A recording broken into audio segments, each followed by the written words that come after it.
a miracle. It's crazy how life isn't so simple.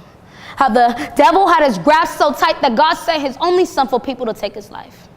Oh, you see, that was just the tip of the ice. Lord, forgive us when we don't think twice because we took a bite of the forbidden fruit doing the things you told us not to, but you loved us. Even when we became beaten down and rough, it was your love that showed me that there was a God above, but the only way I knew this was by the blood that washed me white as snow.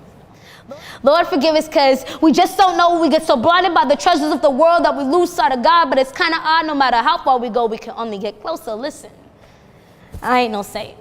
There are moments in the back of my mind where the devil likes to speak so faint when I'm full of rage, ready to give up on the world in its disgusting, filthy ways. I remember how he saved, how his blood laid over my soul like a stain.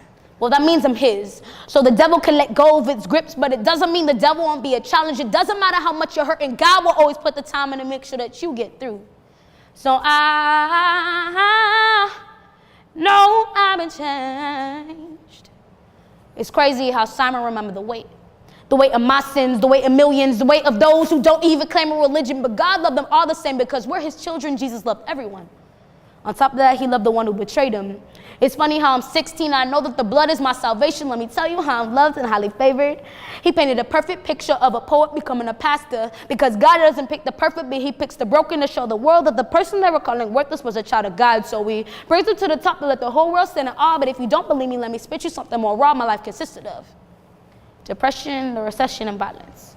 I was a smart girl forced into a cruel world where there was no place to let your mind rest at bay. Searching for the promised land of milk and honey only to stumble upon the land of drugs, lust, and money.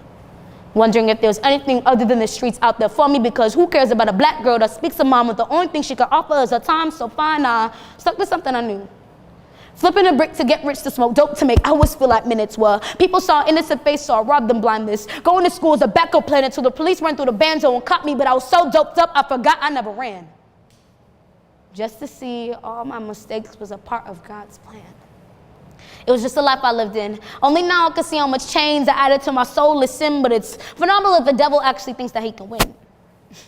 How he somehow convinced you that the only thing stopping you from turning to God is your sins, but I'm here to tell you there's a King of Kings that turned my life around when I least expected it. God took me out of my situation and placed me here because I was willing. But the moral of the story isn't about me. It's about, are you listening to your calling? Thank you.